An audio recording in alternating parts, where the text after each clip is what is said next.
ನಮಸ್ಕಾರ ಆತ್ಮೀಯ ವೀಕ್ಷಕರೇ, VK ಡಿಜಿಟಲ್ ನ್ಯೂಸ್ ಚಾನಲ್ ದ್ವಾರ ಇಂದು ಭಾರತ ದರ್ಶನ ಮಾಲಿಕೆಯಲ್ಲಿ ಕನ್ನಡ ಮತ್ತು ಕರ್ನಾಟಕ ಈ ಒಂದು ಪತ್ರಿಕೋದ್ಯಮದ ಬಗ್ಗೆ ವಿವರಗಳನ್ನು ಹಂಚಿಕೊಳ್ತಾ ಇದ್ದೀನಿ.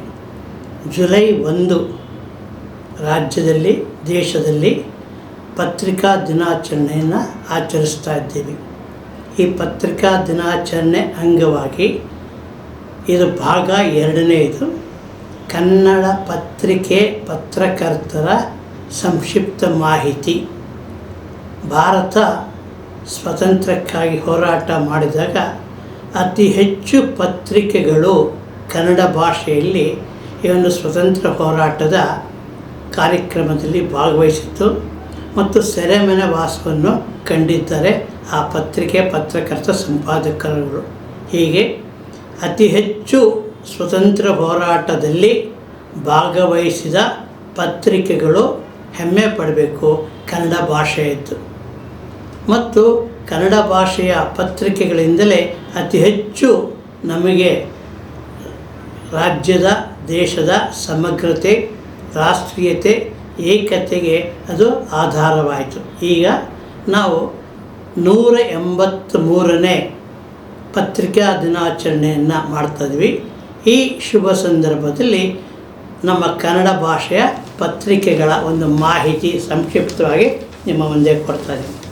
ಕರ್ನಾಟಕ ಪತ್ರಕರ್ತರ ಸಂಘ ಇದು ಕೂಡ 40 ರಾಜ್ಯ ಮಟ್ಟದ ಸಮ್ಮೇಳನಗಳನ್ನು ಆಯೋಜಿಸಿದೆ. ಪತ್ರಿಕೆ ನಿರ್ಭಯದಿಂದ ಸ್ವತಂತ್ರವಾಗಿ ಕಾರ್ಯನಿರ್ವಹಿಸಬೇಕು. ಆ ಅಡಿಪಾಯದಲ್ಲಿ ಇದು ಬರಬೇಕಾಗತ್ತೆ. ಮತ್ತು ಸತ್ಯದ ಬಗ್ಗೆ ನಂಬಿಕರದ ಸುದ್ದಿಯನ್ನು ಪ್ರಕಟ ಮಾಡಬೇಕು. ಸುಳ್ಳು ಸುದ್ದಿ ಅಥವಾ ಕಾಲ್ಪನಿಕ ಸುದ್ದಿಗೆ ಹೆಚ್ಚು ಮಹತ್ವ ನೀಡಬಾರದು. ಪತ್ರಕರ್ತರ ಬೇಡಿಕೆಗಳು ಇನ್ನೂ ಇದೆ, ಸ್ಪಂದಿಸಬೇಕು ಸರ್ಕಾರ. ಪತ್ರಕರ್ತರು ಸಂಘಗಳು ಈ ಒಂದು ಪತ್ರಕರ್ತರ ಅಭಿವೃದ್ಧಿ ಆಗಬೇಕು. ರಾಷ್ಟ್ರೀಯತೆ, ಸಮಗ್ರತೆ ಇದು ನಮಗೆ ಇಂದು ಕೂಡ ಅವಶ್ಯಕವಾಗಿದೆ. ಹೀಗೆ ಪತ್ರಕರ್ತರ ಒಂದು ದಿನಾಚರಣೆ ನಮಗೆ ಅತ್ಯಂತವಾಗಿದೆ. ಪತ್ರಿಕಾ ಸ್ವಾತಂತ್ರ್ಯ ವಿಶ್ವ ಮಟ್ಟದಲ್ಲಿ ಭಾರತದ 170ನೇ ಸ್ಥಾನದೊಳಗಡೆ ಇದೆ. ತುಂಬ ಇದು ಶೋಚನೀಯವಾಗಿದೆ. ಶ್ರೀ ಕೃಷ್ಣರಾಜ ಒಡೆಯರ್ ಮೈಸೂರಿನ ಮಹಾರಾಜರು ಪತ್ರಿಕೆಗೆ ಹೊಸ ಒಂದು ಯಂತ್ರಗಳನ್ನು ವಿದೇಶಗಳಿಂದ ತರಿಸಿದರು. ಮತ್ತು ಈ ಮೈಸೂರು ಸಂಸ್ಥಾನವು ಕೂಡ ಪತ್ರಿಕೆಯನ್ನು ಪ್ರಕಟಣೆಯ ನಿರ್ಬಂಧ ಮಾಡಿದಾಗ ಅನೇಕ ಪತ್ರಿಕೆಗಳು ತನ್ನ ಕಾರ್ಯವನ್ನು ಸ್ಥಗಿತಗೊಳಿಸಬೇಕಾಯಿತು. ಪತ್ರಿಕಾ ಕಾಯ್ದೆ ಭಾರತದಲ್ಲಿ 1835ರಲ್ಲಿ ಬಂದಿತ್ತು. 1835ರಲ್ಲಿ ಬಂತು ಮತ್ತು 1878ರಲ್ಲಿ ಈ ಪತ್ರಿಕಾ ನಿಬಂಧನೆಗಳು ಬಂತು. ಮತ್ತು ಪತ್ರಿಕೆ ಅಪರಾಧಗಳಿಗೆ ಪ್ರಚೋದನೆಗೆ 1908ರಲ್ಲಿ ಈ ಒಂದು ಕಾನೂನನ್ನು ಜಾರಿಗೆ ತಂತು. ಭಾರತದ ರಕ್ಷಣಾ ಕಾಯ್ದೆ 1915ರಲ್ಲಿ ಬಂದಿದೆ. ಸಪ್ಪು ಸಮಿತಿ ವರದಿ ಪತ್ರಕರ್ತರಿಗೆ, ಪತ್ರಿಕಾ ಸಂಪಾದಕರಿಗೆ ಹಿತವಾಗಿ ಬಂದಿದೆ. ಅತ್ಯಂತ ಕರಾಳ ಸಂಗತಿ ಅಂದರೆ 1975ನೇ ಇಸವಿಗೆ ಭಾರತದಲ್ಲಿ ತುರ್ತು ಪರಿಸ್ಥಿತಿ ಜಾರಿಗೆ ಬಂತು.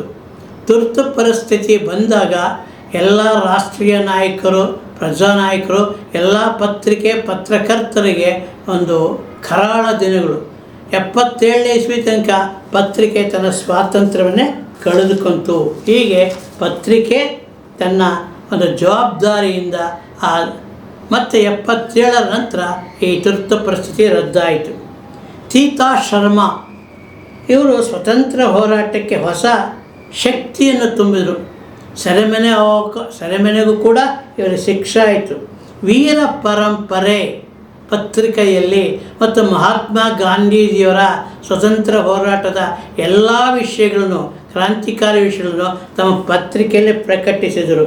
ಒಂದು ದೇಶದ ಇತಿಹಾಸಕ್ಕೆ, ಪತ್ರಿಕಾ ರಂಗ ಇತಿಹಾಸಕ್ಕೆ, ಸ್ವತಂತ್ರದ ಇತಿಹಾಸಕ್ಕೆ ಇದು ದಾಖಲೆಯಾಗಿದೆ. DVG ಗುಂಡಪ್ಪನವರು ಕೂಡ ಇವರು ಕೂಡ 4 ಪತ್ರಿಕೆಗಳನ್ನು ಹೊರತಂದರು. ಈ ವಿಶ್ವೇಶ್ವರಯ್ಯನವರು ಇವರಿಗೆ ಪತ್ರಿಕೆ ಪ್ರಾರಂಭ ಮಾಡಲು ಅನುಮತಿ ಕೊಟ್ಟರು. ಮೊದಲು ಆಂಗ್ಲ ಪತ್ರಿಕೆಗೆ ಅವಕಾಶವಾಯಿತು. ನಂತರ ಈ ಬೇರೆ ಬೇರೆ ಪತ್ರಿಕೆಗಳು ಬಂತು. ಹರ್ಡೇಕರ್, ಸೀತಾರಾಮ ಶಾಸ್ತ್ರಿಗಳು, ಗದಿಗಯ್ಯ ಮತ್ತು ಹೊನ್ನಾಪ್ರಮಠ, ಗಂಗಾಧರ ದೇಶಪಾಂಡೆ, ಮುದುವೇಡು ಕೃಷ್ಣರಾಯರು ಪತ್ರಿಕಾ ದಿಗ್ಗಜರು. ಹೀಗೆ ಪತ್ರಿಕೆ ತನ್ನದೇ ಆದ ಒಂದು ಪಾತ್ರವನ್ನು ವಹಿಸುತ್ತೆ. ಶ್ರೀ ಶೇಷಾದ್ರಿ ಗವಾಯಿ ಏಕೈಕ ಸಂಗೀತ ಪತ್ರಿಕೆ ಅದು ಬರ್ತಾ ಇದೆ. ಮತ್ತು ಪಂಡಿತ್ ತಾರಾನಾಥ್ ದೀರ್ಘಾಯು ಪತ್ರಿಕೆ ಬರ್ತಾಯಿದೆ. ಡಾಕ್ಟರ್ ಶಿವರಾಮ್ ರಾಶಿ ಅಂತ ಕರೀತಾರೆ, ಕೊರವಂಜಿ ಪತ್ರಿಕೆ ಬಂತು. ಡಾಕ್ಟರ್ ಜಿ ನಾರಾಯಣ ಬೆಂಗಳೂರಿನ ಮೇಯರ್ ಆಗಿದ್ದರು, ಕನ್ನಡ ಸಾಹಿತ್ಯ ಪರಿಷತ್ ಅಧ್ಯಕ್ಷರಾಗಿದ್ದರು. ಅವರು ಕೂಡ ವಿನೋದ ಎಂಬ ಪತ್ರಿಕೆ, ಹಾಸ್ಯ ಪತ್ರಿಕೆ ಬಂತು. ತೀತಾ ಶರ್ಮಾರವರು ವಿಶ್ವ ಕರ್ನಾಟಕ ಪತ್ರಿಕೆ ತಂದರು 1921ರಲ್ಲಿ. 1922ರಲ್ಲಿ ಕನ್ನಡ ಕುಲಪುರೋಹಿತ ಆಲೂರು ವೆಂಕಟರಾಯರು ಜಯ ಕರ್ನಾಟಕ ಪತ್ರಿಕೆಯನ್ನು ತಂದರು. ಪಿ ಆರ್ ರಾಮಯ್ಯ ತಾಯಿನಾಡು ಪತ್ರಿಕೆಯನ್ನು 1926ರಲ್ಲಿ ತಂದರು. 1921ರಲ್ಲಿ ಆರ್ ಆರ್ ದಿವಾಕರ ಕರಮವೀರ ಪತ್ರಿಕೆ, ಸಂಯುಕ್ತ ಕರ್ನಾಟಕ ಪತ್ರಿಕೆಗೆ ಅಡಿಪಾಯ ಹಾಕಿದರು. ಮತ್ತು 1929ರಲ್ಲಿ ಶಂಕರ ಭಟ್ಟರು ರಾಷ್ಟ್ರಬಂಧು ಪತ್ರಿಕೆಯನ್ನು ತಂದರು. ಸ್ವತಂತ್ರ ಹೋರಾಟದ ಒಂದು ಪತ್ರಿಕೆ ನವಶಕ್ತಿ ಮತ್ತು ವಿಶೇಷ ಕರ್ನಾಟಕ. ಡಾಕ್ಟರ್ ಶಿವರಾಮ್ ಕಾರಂತರು ಜ್ಞಾನಪೀಠ ಪುರಸ್ಕೃತರು ಬಾಲವಿಜ್ಞಾನ ಪತ್ರಿಕೆ ತಂದರು. ಮತ್ತು 1920 ಪ್ರಪ್ರಥಮ ರಂಗಭೂಮಿ ಚಲನಚಿತ್ರ ಪತ್ರಿಕೆ ಬೆಂಗಳೂರು ತಮಾಷಾ ಅಂತ. ಮತ್ತು ಚಿತ್ರ ಮಾರ್ಚ್ ಅಂತ, ಇದು ತುಂಬ ಹಾಸ್ಯ ಮತ್ತು ಸಮಾಚಾರ ಪತ್ರಿಕೆಗಳು ಹೀಗೆ ಬಂದಿದೆ. ಮತ್ತು ಕರ್ನಾಟಕ ಸರ್ಕಾರ ತನ್ನ ಎಲ್ಲ ಇಲಾಖೆಗಳ ಪ್ರಮುಖ ಸುದ್ದಿಯನ್ನು ತನ್ನದೇ ಆದ ಪತ್ರಿಕೆಯಲ್ಲಿ ಪ್ರಕಟಗೊಳಿಸುತ್ತೆ. ಭಾರತ ಸರ್ಕಾರ ಕೂಡ 2 ವಿಶೇಷ ಪತ್ರಿಕೆಗಳ ಯೋಜನಾ ಮತ್ತು ನ್ಯೂ ಇಂಡಿಯಾ ಸಮಾಚಾರ ಅಂತ ಬರ್ತಾಯಿದೆ. 1881ರಲ್ಲಿ ಕನ್ನಡದ ಮೊದಲ ಮಾಸ ಪತ್ರಿಕೆ ಹಿತಬೋಧಿನಿ ಪ್ರಕಟವಾಯಿತು. ಪಾಟೀಲ್ ಪುಟ್ಟಪ್ಪನವರು ಪ್ರಪಂಚ ಪತ್ರಿಕೆ ಸಂಸದರಾಗಿದ್ದರು, ಕನ್ನಡ ಏಕೀಕರಣ ಸಮಿತಿ ಸದಸ್ಯರಾಗಿದ್ದರು. ಹಾಗೆ ರವಿ ಬೆಳಗೆರೆ ಹಾಯ್ ಬೆಂಗಳೂರು ಪತ್ರಿಕೆ, ಲಂಕೇಶ್ ಪತ್ರಿಕೆ, ಖಾದ್ರಿ ಶಾಮಣ್ಣ ಕನ್ನಡ ಪ್ರಭಾ ಪತ್ರಿಕೆ, ಮತ್ತು ಟಿ ಎಸ್ ರಾಮಚಂದ್ರ ರಾವ್ ಪ್ರಜಾವಾಣಿ ಪತ್ರಿಕೆ, ಎಸ್ ವಿ ಜಯಶೀಲ್ ರಾವ್ ಸಂಯುಕ್ತ ಕರ್ನಾಟಕ ಪತ್ರಿಕೆ, ಶ್ಯಾಮರಾವ್ ಸಂಯುಕ್ತ ಕರ್ನಾಟಕ ಪತ್ರಿಕೆ, ಶ್ರೀಧರ್ ಅಗ್ನಿ ಪತ್ರಿಕೆ, ದೇವೋಡು ನರಸಿಂಹಶಾಸ್ತ್ರಿ 5 ಪತ್ರಿಕೆಗಳನ್ನು ಹೊರತಂದು ಪತ್ರಿಕೆಗೆ ಒಂದು ಅಡಿಪಾಯವನ್ನು ಹಾಕಿದ್ದಾರೆ. ಬಾಲಬಂಧು, ಗೋಪಿ ಮತ್ತು ಚಕ್ಕುಲಿ ಮಾಮ, ವಿಶ್ವಾಮಿತ್ರ, ಪರಿಮಳ ಈ ಪತ್ರಿಕೆಗಳು ನಮ್ಮ ದೇವೋಡು ನರಸಿಂಹಶಾಸ್ತ್ರಿಯವರ ತಂದಿರತಕ್ಕಂಥ ಪತ್ರಿಕೆಗಳು. ಹೀಗೆ ಪತ್ರಿಕೆಗಳು ತುಂಬ ಯಶಸ್ವಿಯಾಗಿ ಕಾರ್ಯವನ್ನು ನಿರ್ವಹಿಸಿದೆ. ವಿಜಯ ಧ್ವಜ ಪತ್ರಿಕೆ ಬಳ್ಳಾರಿಯಿಂದ ಬಂತು. ಸುದರ್ಶನ ಪತ್ರಿಕೆ 1887 ಉಡುಪಿಯಿಂದ ಬಂತು. 1914 ಭಾಗ್ಯೋದಯ ಅಂತಕ್ಕಂಥ ದಿನಪತ್ರಿಕೆ ಶಿವಮೊಗ್ಗದ. ಮಹಿಳೆಯರಿಗಾಗಿಯೇ ಪತ್ರಿಕೆಗಳು ಬಂದಿದೆ. 1906ರಲ್ಲಿ ಕರ್ನಾಟಕದ ನಂದಿನಿ ಪತ್ರಿಕೆ ನಂಜನಗೂಡು ತಿರುಮಲಾಂಬ ಅವರು ಪ್ರಕಟಿಸಿದ್ದಾರೆ. ಮತ್ತು ಸರಸ್ವತಿ ಪತ್ರಿಕೆ ಆರ್ ಕಲ್ಯಾಣಮ್ಮ ಬೆಂಗಳೂರಿನ ಮಕ್ಕಳ ಕೂಟ ಸ್ಥಾಪಕಿ, ಅವರು ಕೂಡ ಒಂದು ಪತ್ರಿಕೆ ಅಂತಂದಿದ್ದಾರೆ ಸರಸ್ವತಿ ಅಂತ. ಸೋದರಿ ಎಂಬ ಪತ್ರಿಕೆ ಎಮ್ ಆರ್ ಲಕ್ಷ್ಮಮ್ಮ, ಇವರು ಮಹಿಳೆಯರಿಗಾಗಿಯೇ ಪತ್ರಿಕೆಗಳನ್ನು ಪ್ರಕಟ ಮಾಡಿಸಿದ್ದಾರೆ. ದಕ್ಷಿಣ ಕನ್ನಡ ಜಿಲ್ಲೆಯ ಮೊದಲ ಪತ್ರಿಕೆ ನವಭಾರತ. 1969ರಲ್ಲಿ ಉಡುಪಿಯ ಮಣಿಪಾಲ್ ಇಂದ ಉದಯವಾಣಿ ಪತ್ರಿಕೆ, ತರಂಗ, ತುಷಾರ ಬಂದಿದೆ. 1972ರಲ್ಲಿ ರಾಷ್ಟ್ರೋತ್ಥಾನ ಪರಿಷತ್ತಿಂದ ಈ ಉತ್ಥಾನ ಪತ್ರಿಕೆ ಬಂದಿದೆ. 1948 ಪ್ರಜಾವಾಣಿ ಮತ್ತು ಡೆಕ್ಕನ್ ಹೆರಾಲ್ಡ್ ಬಂದಿದೆ. 1967 ಕನ್ನಡಪ್ರಭಾ ಪತ್ರಿಕೆ, 1965 ಸುಧಾ ವಾರ ಪತ್ರಿಕೆ, 1959 ವಿಶ್ವವಾಣಿ ದಿನಪತ್ರಿಕೆ, 1967 ಜನಮಿತ್ರ ಪತ್ರಿಕೆ ಹಾಸನ, ಮತ್ತು 1924 ಗದುಗಿನ ನಾಗರಿಕ, 1974 ಕನ್ನಡಮ್ಮ ಎಂಬ ಪತ್ರಿಕೆ ಬೆಳಗಾವಿಯಿಂದ 1857ರಿಂದ 59ರವರೆಗೆ ವೃತ್ತಾಂತ ಬೋಧಿನಿ ಪತ್ರಿಕೆ ಮೈಸೂರಿಂದ ಪ್ರಕಟವಾಗಿದೆ. ಕರ್ನಾಟಕ ಮೈಸೂರು ವೃತ್ತಾಂತ ಬೋಧಿನಿ ಭಾಷ್ಯಂ ತಿರುಮಲಾಚಾರ್ಯರು ಇದರ ನೇತೃತ್ವವನ್ನು, ಇದರ ಪ್ರಕಟಣೆಯನ್ನು ವಹಿಸಿದ್ದರು. ಹೀಗೆ ಕರ್ನಾಟಕದ ಪತ್ರಿಕೆಗಳು ಅತಿ ಹೆಚ್ಚು ಹೆಸರುವಾಸಿಯಾಗಿದೆ. ಪತ್ರಿಕಾ ಪ್ರಕಟಣೆ ನಿರ್ಬಂಧ ಕಾನೂನು 7ನೇ ತಾರೀಕು 4ನೇ ತಿಂಗಳು 1968 ಮೈಸೂರು ಸಂಸ್ಥಾನದಲ್ಲಿ ಇದು ಜಾರಿಗೆ ಬಂತು. ಈ ಜಾರಿಗೆ ಬಂದಾಗ ಅನೇಕ ಭಾಷಾ ಪತ್ರಿಕೆಗಳು ಅದರ ಒಂದು ಸತ್ವವನ್ನು ಸ್ಥಗಿತಗೊಳಿಸಬೇಕಾಯಿತು. ಮೈಸೂರಿಂದ ವೆಂಕಟಕೃಷ್ಣಯ್ಯ ಎಂಬತಕ್ಕಂಥವರು 10 ಪತ್ರಿಕೆಗಳನ್ನು ಸ್ಥಾಪಿಸಿದ್ದಾರೆ. ಅತ್ಯಂತ ಹೆಸರುವಾಸಿ ವೆಂಕಟಕೃಷ್ಣಯ್ಯ 10 ಪತ್ರಿಕೆಗಳು ಸ್ಥಾಪಿಸಿದರೆ ಕನ್ನಡ ಮತ್ತು ಇಂಗ್ಲೀಷ್ ಭಾಷೆಯಲ್ಲಿ.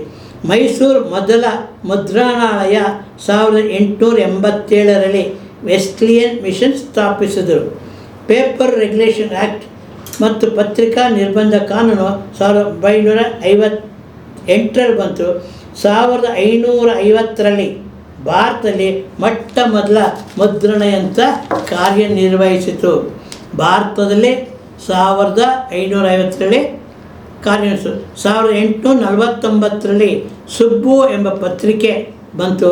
1880ರಲ್ಲಿ ವಿಜಯ, ರಾಜಹಂಸ ಮತ್ತು ಪುಷ್ಪಮಾಲಿಕ ಕರ್ನಾಟಕ ಪತ್ರಿಕೆಗಳು ಧಾರವಾಡದಿಂದ ಪ್ರಕಟವಾಯಿತು. ಹೀಗೆ ಪ್ರತಿಯೊಂದು ಪತ್ರಿಕೆಗಳು ಕೂಡ ತನ್ನದೇ ಆದ ಛಾಪನ್ನು ಮಾಡಿಸಿವೆ. ಮತ್ತು ನಮ್ಮ ಬೆನ್ನಿಗಲ್ ರಾಮರಾಯರು, RP ದಿವಾಕರ ಮತ್ತು ಕರಂವೀರ 1928ರಿಂದ ಪ್ರಾರಂಭವಾಗಿದೆ. ಮತ್ತು ಕರ್ನಾಟಕ ಕೇಸರಿ 1885, ದೇಶಾಭಿಮಾನಿ ಪತ್ರಿಕೆ 1895, ಮೈಸೂರಿನ ತಾತಯ್ಯ ಅವರು ಸಾಧ್ವಿ ಪತ್ರಿಕೆ ಸ್ಥಾಪನೆ ಮಾಡಿದರು. DV ಗುಂಡಪ್ಪನವರು ಕನ್ನಡದ ಆಂಗ್ಲ ಪತ್ರಿಕೆ 1913ರಲ್ಲಿ ಪ್ರಕಟ ಮಾಡಿದರು. ಕನ್ನಡ ಕುಲಪುರೋಹಿತ ಆಲೂರು ವೆಂಕಟರಾಯರು 1906ರಲ್ಲಿ ವಾಗ್ಭೂಷಣ ಎಂಬ ಪತ್ರಿಕೆಯನ್ನು ಪ್ರಕಟಿಸಿದರು. ಹೀಗೆ ಸ್ವತಂತ್ರ ಹೋರಾಟದಲ್ಲಿ ಕನ್ನಡ ಭಾಷೆಯ ಕನ್ನಡ ಪತ್ರಿಕೆಗಳ ಸಂಖ್ಯೆ ಹೆಚ್ಚಾಗಿದೆ. ಹೆಚ್ಚು ತನ್ನ ಛಾಪನ್ನು ಮೂಡಿಸಿ ಪತ್ರಿಕಾ ದಿನಾಚರಣೆ ಶುಭ ಸಂದರ್ಭದಲ್ಲಿ ಪ್ರತಿಯೊಂದು ಕರ್ನಾಟಕದ ಸಮಸ್ತ ಪತ್ರಕರ್ತರಿಗೆ ಶುಭವಾಗಬೇಕು. ಮತ್ತು ಸರ್ಕಾರವು ಕೂಡ ಅನೇಕ ಯೋಜನೆಗಳ ಮುಖಾಂತರ ಸಹಾಯವನ್ನು ಮಾಡ್ತೇವೆ. ಕನ್ನಡದ ಮೊದಲ ಹಾಸ್ಯ ಪತ್ರಿಕೆ ವಿಕಟ ಪ್ರತಾಪ, ಮೊದಲ ಚಲನಚಿತ್ರ ಪತ್ರಿಕೆ ಚಿತ್ರ ಸಮಾಚಾರ, ಕಾನೂನು ಪತ್ರಿಕೆ ನ್ಯಾಯ ಸಂಗ್ರಹ ಮತ್ತು ಕಾಮಶಾಸ್ತ್ರ ಪತ್ರಿಕೆ ಪ್ರೇಮ, ವಿಡಿಯೋ ಪತ್ರಿಕೆ ಬೆಳ್ಳಿ ಚುಕ್ಕಿ, ವಿಜ್ಞಾನ ಪತ್ರಿಕೆ ವಿಜ್ಞಾನ, ವಾರಪತ್ರಿಕೆ ಸುಬುದ್ಧಿ ಪ್ರಕಾಶ್, ಮಕ್ಕಳ ಪತ್ರಿಕೆ ಮಕ್ಕಳ ಪುಸ್ತಕ. ಇಂದು ಕರ್ನಾಟಕದಲ್ಲಿ 31 ಚಾನಲ್ ಅಥವಾ ವಾಹಿನಿಗಳು ಕೆಲಸ ಮಾಡ್ತದೆ ಮತ್ತು 22 ಹೆಚ್ಚು ನಮ್ಮ FM ರೇಡಿಯೋ ತರಂಗಗಳು ಕೆಲಸವನ್ನು ಮಾಡ್ತಾಯಿದೆ. ಬೆಂಗಳೂರು ಚಂದನ ಕೇಂದ್ರ 1993ರಲ್ಲಿ ಪ್ರಕಟವಾಯಿತು. ಹೀಗೆ ಪ್ರಥಮ ಕ್ರೀಡಾ ಪತ್ರಿಕೆ BV ವೈಕುಂಠರಾಜ್ ಅವರ ಪತ್ರಿಕೆ ಪ್ರಾರಂಭವಾಯಿತು. ಮತ್ತು ಉಡುಪಿಯಿಂದ 1924ರಲ್ಲಿ ಶ್ರೀಕೃಷ್ಣ ಸಂದೇಶ ಪತ್ರಿಕೆ ಪ್ರಕಟವಾಗಿದೆ. ನಮ್ಮಲ್ಲಿ ಮಠಮಾನ್ಯಗಳು ಕೂಡ ಪತ್ರಿಕೆಗಳನ್ನು ತನ್ನದೇ ಆದ ಧಾರ್ಮಿಕ ಸಂದೇಶ ನೀಡೋದಕ್ಕೆ ಸುಮಾರು 600 ಪತ್ರಿಕೆಗಳು ಇಂದು ಧಾರ್ಮಿಕ ಪತ್ರಿಕೆಗಳಾಗಿ ಮಠಮಾನ್ಯಗಳು ಪ್ರಕಟ ಮಾಡ್ತಾರೆ. ಹೀಗೆ ಪತ್ರಿಕೆಗಳು ಸಮಾಜದ ಹಿತದೃಷ್ಟಿಯಿಂದ, ಸಮಾಜದ ಒಳಿತಿಗಾಗಿ ಮತ್ತು ಜಾಗೃತಿ ಮೂಡಿಸಲು ಪ್ರಕಟವಾಗಿದೆ. ಅತಿ ಹೆಚ್ಚು ಪತ್ರಿಕೆ ಸ್ವತಂತ್ರ ಹೋರಾಟದಲ್ಲಿ ನಮ್ಮ ಕನ್ನಡ ಭಾಷೆ.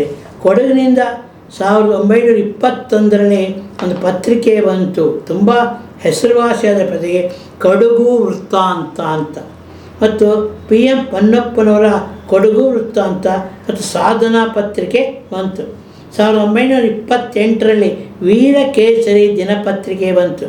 AR ಕೃಷ್ಣಶಾಸ್ತ್ರಿಗಳು ಕೂಡ ಪ್ರಬುದ್ಧ ಕರ್ನಾಟಕ ಪತ್ರಿಕೆಯನ್ನು ಸ್ಥಾಪಿಸಿದರೆ, ಆಲೂರು ವೆಂಕಟರಾಯರು ಜಯ ಕರ್ನಾಟಕ ಪತ್ರಿಕೆಯನ್ನು ಸ್ಥಾಪಿಸಿದರೆ. ಹೀಗೆ ಪತ್ರಿಕೆಗಳು ಭಾಷೆ ಉಳಿವು, ಭಾಷೆ ಅಭಿವೃದ್ಧಿ, ಭಾಷೆಯ ಒಂದು ವಿಕಾಸಕ್ಕಾಗಿ ತೊಡಗಿಸಿಕೊಂಡಿದೆ. ಪ್ರತಿಯೊಂದು ಪತ್ರಿಕೆಯು ತನ್ನದೇ ಆದ ವಿಶೇಷ ಗುಣಗಳನ್ನು ಹೊಂದಿದೆ. ವಿಜ್ಞಾನದಲ್ಲಿ, ವೈದ್ಯಕೀಯದಲ್ಲಿ, ಕ್ರೀಡೆಯಲ್ಲಿ, ಚಲನಚಿತ್ರ, ಧಾರ್ಮಿಕ, ಹೀಗೆ ಎಲ್ಲ ಪತ್ರಿಕೆಗಳು ಅತಿ ಹೆಚ್ಚು ಪ್ರಕಟವಾಗ್ತಾ ಇರೋದು ಇಡೀ ಭಾರತದಲ್ಲಿಯೇ ಇಂದಿಗೂ ಕೂಡ ಕನ್ನಡ ಭಾಷೆಯ ಪತ್ರಿಕೆಗಳೇ. ಸ್ವತಂತ್ರ ಹೋರಾಟಕ್ಕಾಗಿ, ದೇಶ ಸಮಗ್ರತೆಗಾಗಿ ಈ ಒಂದು ಪತ್ರಿಕೆಯ ಮಹತ್ವ, ಅದು ಕನ್ನಡ ಭಾಷೆಯ ಪತ್ರಿಕೆ ಅತಿ ಹೆಚ್ಚು ಕಾರ್ಯವನ್ನು ನಿರ್ವಹಿಸಿದೆ. ಜುಲೈ 1 ಪತ್ರಿಕಾ ದಿನಾಚರಣೆ ಅಂಗವಾಗಿ ಎಲ್ಲ ಪತ್ರಕರ್ತರಿಗೆ, ಎಲ್ಲ ಒಂದು ಪತ್ರಿಕಾ ಸಿಬ್ಬಂದಿಗಳಿಗೆ ಹೃತ್ಪೂರ್ವಕ ಅಭಿನಂದನೆಗಳು ಮತ್ತು ಧನ್ಯವಾದಗಳನ್ನು ಅರ್ಪಿಸ್ತೀವಿ.